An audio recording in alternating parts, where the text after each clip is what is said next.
Il y avait une dimension aussi qui posait problème aux États-Unis, c'est que dans la notion de génocide proposée par Lemkin, il y avait la suppression d'une langue, le déplacement de population, et c'est précisément ce qu'avaient fait les gouvernements des États-Unis, le peuplade amérindien. Il y avait plein d'autres gouvernements qui étaient très gênés par cette notion, les Américains, mais surtout les Anglais, à cause de l'Inde. Les Anglais n'étaient pas très bien compris en Inde. Et puis les Soviétiques, à cause de ce dont on est en train de parler. Donc là, alors Lemkin s'est battu pour que cette notion de génocide vienne et soit reconnue par l'ONU. Donc en décembre 1948, il y a eu une convention de l'ONU sur le génocide, c'est la définition, on s'appuie toujours aujourd'hui, c'est une définition juridique précise.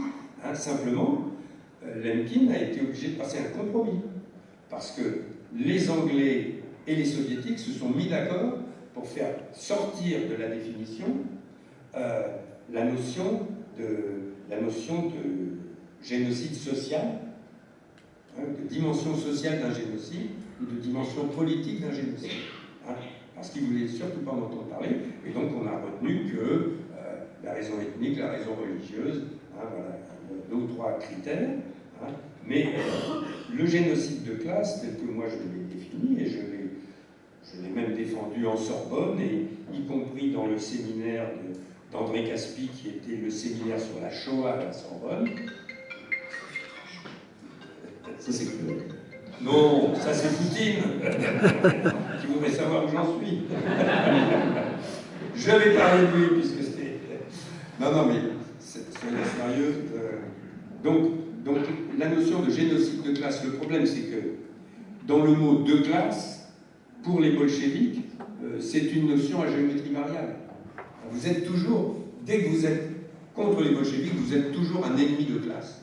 Que vous soyez un bourgeois, un koulak, un officier tsariste, ou bien un polonais, ou un ouzbek, etc., ces 2 classes, c'est une notion politique que les bolcheviks définissent eux-mêmes.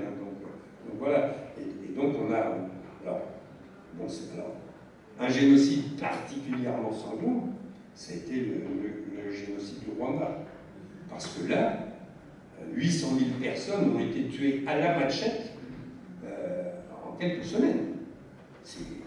Alors là aussi, ça paraît inimaginable. Je sais bien que certains veulent accuser la France de ceci, de cela. Ce n'est pas les Français qui tenaient les machettes, à ma connaissance. Bon, donc voilà.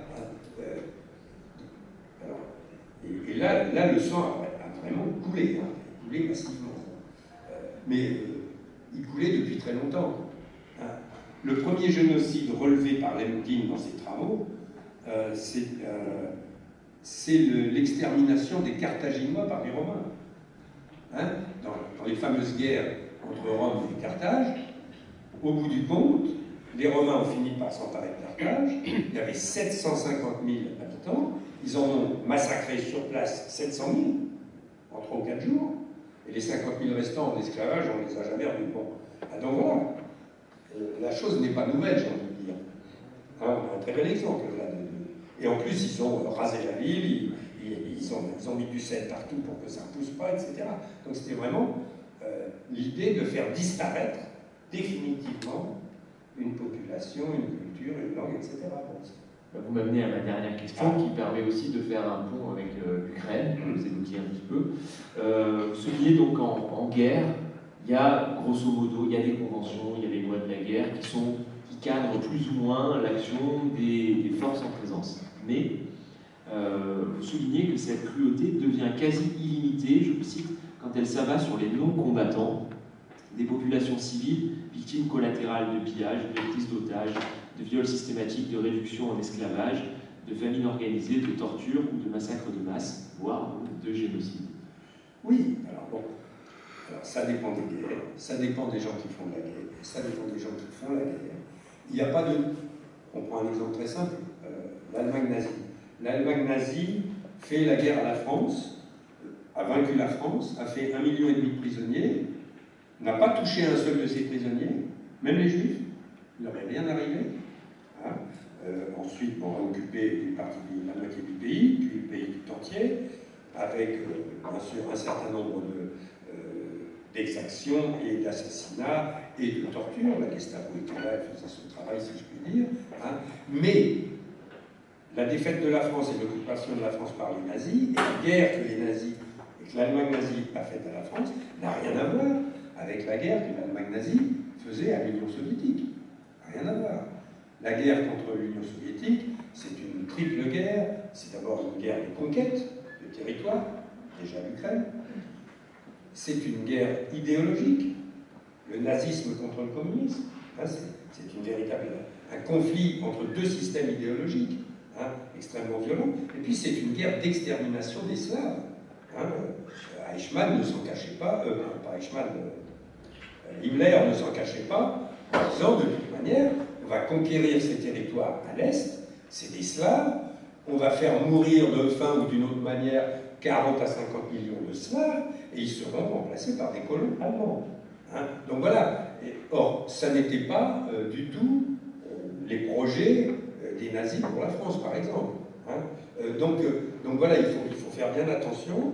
On a le même pouvoir est capable de pratiquer des violences de guerre très différentes, hein, avec d'un côté, on se tient relativement dans les lois de la guerre, parce que l'occupation de la France, quoi qu'on dise, a été... Alors bien sûr, c'est une occupation de pillage, hein, on est bien d'accord. Hein, les conventions d'armistice font que la France doit payer 400 millions par jour pour frais d'occupation, et que, en plus, Hitler a modifié le change entre le franc et le mark, et que donc, voilà, l'Allemagne pille tranquillement, et j'ai presque envie de dire légalement, la France.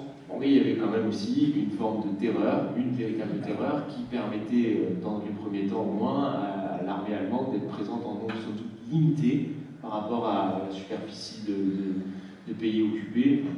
C'est discuté, mais Paxton parle de 30 000 soldats opérationnels entre 40 et 41, et puis après 100 000 davantage. Oui, alors. Et puis après, on a les contre-exemples, mais qui illustrent finalement ce que vous dites de Radour-sur-Glane et de Tulle, où là, on a eu une terreur ponctuelle, débridée. C'est plus à partir de la fin de 42 et de l'occupation de la zone sud, oui, qu'on voit émerger effectivement alors, des actes de terreur plus généralisés. Les exécutions d'otages. Y compris, alors les exécutions d'otages, ça c'est encore autre chose, parce que il faut rappeler quand même que les communistes, après le 22 juin 1941, ayant décidé d'engager la lutte armée contre les Allemands, ont commis des attentats, et qu'évidemment les Allemands, en contrepartie, ont dit « Ah, attention, hein, les lois de l'occupation, si vous faites des attentats, nous on réagit, prise d'otages, etc. » Je rappelle d'ailleurs que dès le mois après la fusillade d'otages de Châteaubriand en octobre 1941, après un attentat à Nantes commis par les communistes, le général de Gaulle a tout de suite pris la parole à Radio Londres en disant « Arrêtez ça, pas d'attentat pour le moment. Il est tout à fait normal de tuer les Allemands, puisqu'ils nous occupent, etc. Mais pas en ce moment, parce que le rapport de force est beaucoup trop défavorable. On va leur tuer un Allemand, ils vont nous tuer 100 Français. C'est absurde. Attendons d'être assez forts pour le faire. » Alors bien sûr, les communistes n'étaient pas d'accord, c'est une autre histoire. Le moment où la terreur nazie s'est vraiment abattue sur la France, c'est vraiment, on peut dire, à partir de 1940. Fin 42, début 43, d'abord contre les Juifs, hein, avec les rafles, etc., et puis contre la résistance et les maquis. Hein, parce que au printemps 43, commencent à apparaître les maquis, hein, puisque le gouvernement de Vichy, sur ordre des Allemands, a créé le STO, le service du travail obligatoire. On envoie automatiquement en Allemagne les jeunes de 18-20 ans, ils ne veulent pas y aller, ils prennent le maquis. Bon, et le maquis, les Allemands ne veulent pas de maquis. Donc, évidemment, à partir de ce moment-là, on a des conflits, on a des combats, et là, effectivement, les Allemands ne font pas de cadeaux, d'autant que on voit arriver des troupes qui sont des troupes recrutées à l'Est. Hein, par exemple, le cas d'Oradour-sur-Glane est tout à fait... Voilà, hein, ce sont des soldats des groupes Vlasov russes, etc. Et ces gens-là, ils appliquent les ordres. On leur dit de liquider 500 personnes, ils liquident 500 personnes, ça ne pose pas de question. Alors ça, c'est encore une chose qu'il faut souligner, c'est que, comme la violence, mais plus encore que la violence, la cruauté est un phénomène contagieux. C'est-à-dire que quand la cruauté commence à se manifester, alors elle crée un cycle, et elle se répand, elle s'accélère, hein, et elle se déchaîne, et puis plus rien ne peut l'arrêter. À partir de ce moment-là, tout le monde s'y met, parce qu'il faut bien dire que les résistants aussi, des fois, n'étaient pas très gentils. Hein, donc voilà, on arrive à une situation de cruauté généralisée, et ensuite, c'est toute la difficulté du pouvoir, d'un nouveau pouvoir, de reprendre les choses en main. Le général de Gaulle l'a fait à l'automne 1944. Hein.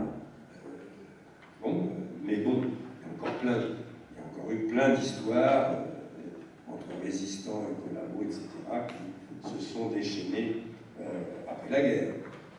Merci Stéphane pour toi. Évidemment, il est question de la Seconde Guerre mondiale et de l'occupation dans un chapitre excellent rédigé par Olivier Dard. On aurait pu parler, hein, vous en avez d'ailleurs de la Rome antique, Inquisition, Révolution française, les régimes communistes, la Grande Guerre, et puis la guerre civile grecque également, guerre d'Algérie, les Khmers rouges. Donc on voit que le sujet quand même est abordé sous toutes ses facettes. C'est très large. Et je vous invite à retrouver Stéphane Courtois, place de l'Hôtel de Ville, sous le chapiteau de notre partenaire libraire, afin de prolonger l'échange.